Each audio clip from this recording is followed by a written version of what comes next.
am here with Adrienne Davis, CPA, and we are talking about every business owner's favorite subject. Finances and taxes. Lies. Well, it may be your favorite subject, but it certainly is not mine. And that's why I like to lean on experts like Adrienne, who today is going to share with us 5 easy tax deductions that you could be missing as a business owner.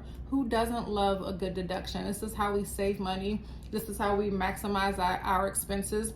And this is how we ultimately grow our businesses. So we're super excited. We're going to get right into it. Yes. Hi, everyone. As Nikki mentioned, I'm Adrienne Davis, CPA, and I'm here to talk taxes. So a few disclaimers, because everything we do here is on the up and up. So I'll let Adrienne go over those with you guys. Awesome. Thank you. Well, today we are going to cover some information. I did want to emphasize it is tax information and not tax advice. And for your specific situation, you should definitely reach out to your tax advisor to see what makes the most sense for you and your business. Awesome.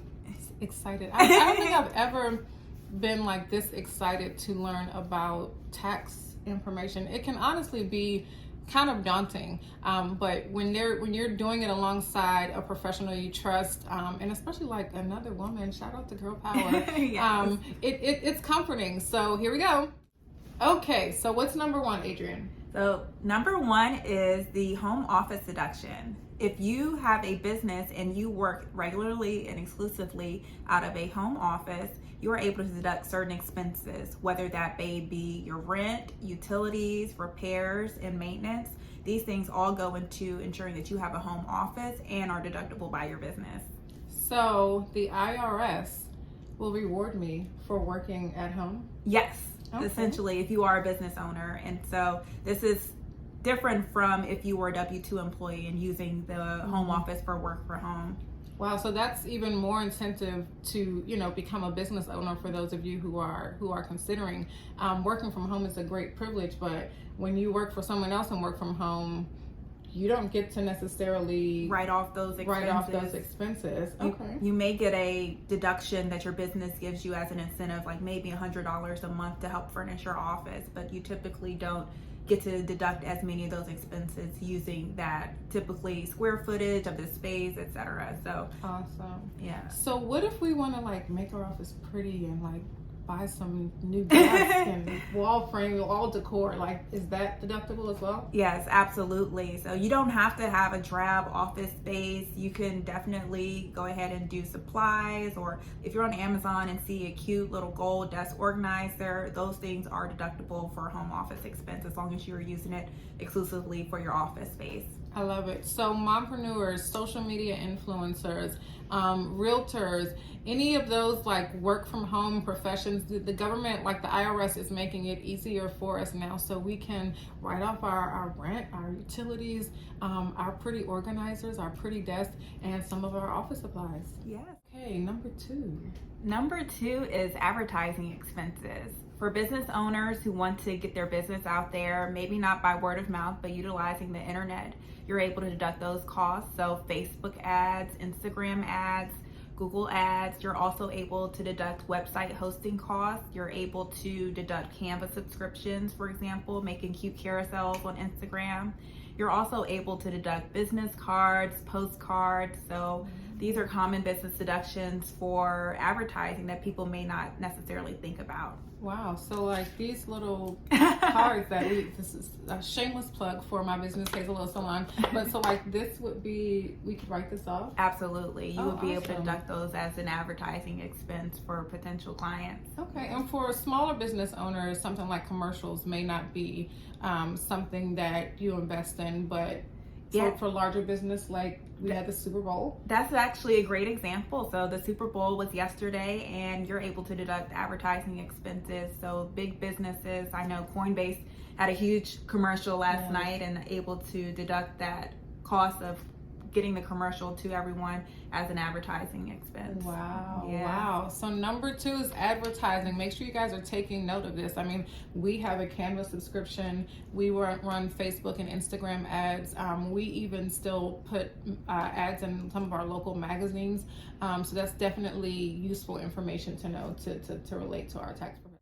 Okay, moving right along. What is number 3? Number 3 is saving for retirement. So some business owners may not know, but you're able to deduct retirement expenses on your business return. So for example, having a SEP IRA or a solo 401k.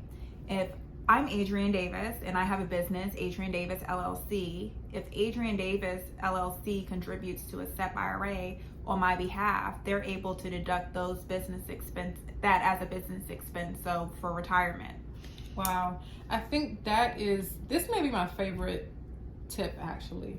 I was made aware of this, but when I was made aware of it, it was such a relief because as a business owner, you kind of feel like, well, I just need to have $2 million by the time I retire so that I can work and maintain a certain lifestyle.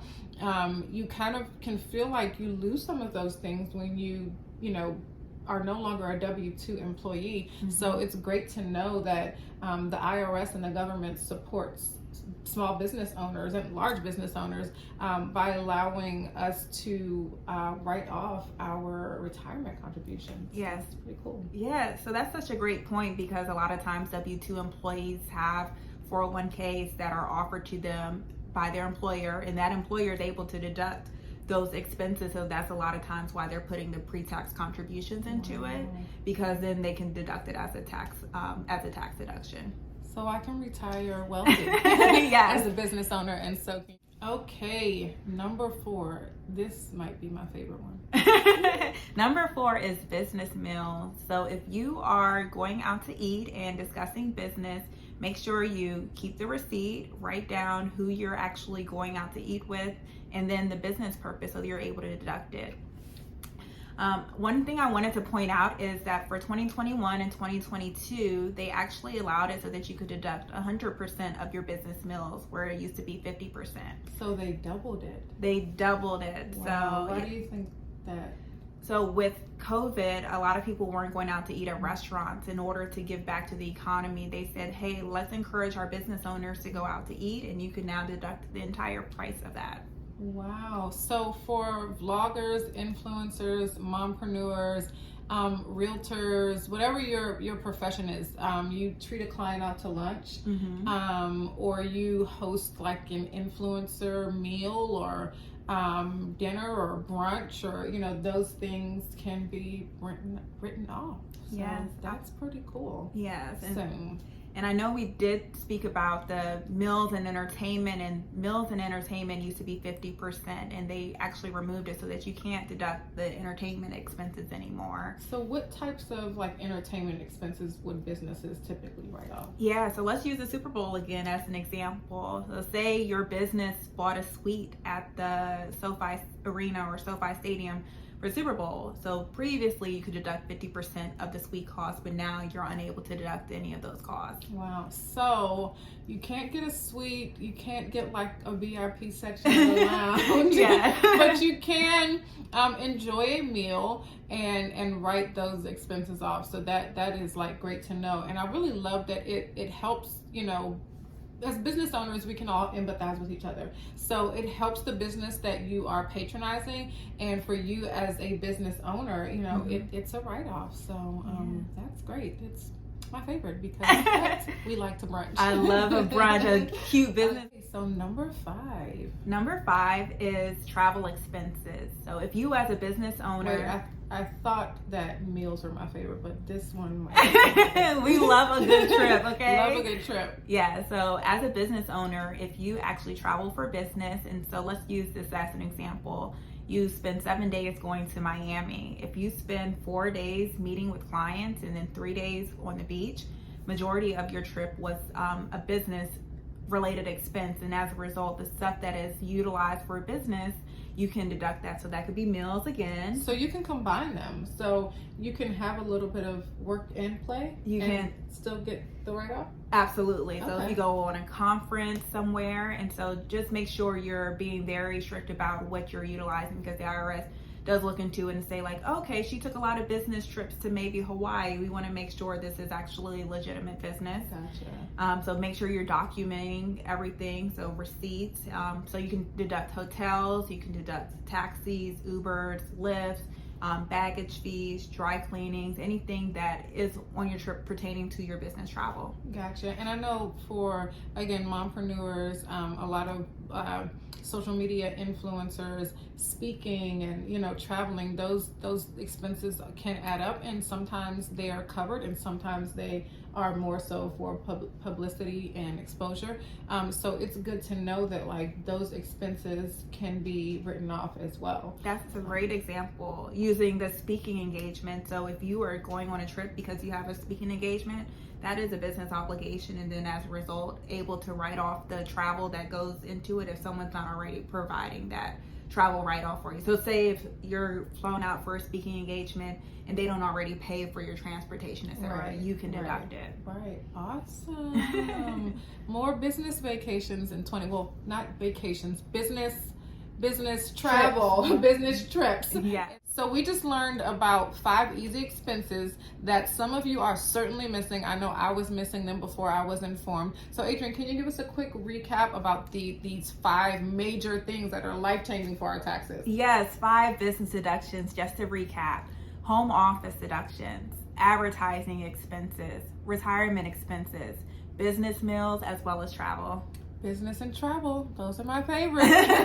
How can we get in touch with you? Like Adrian, if you already don't have a tax professional or you're not happy with them, you know, I love that Adrian is young, she's spunky, she's, you know, she's in the know.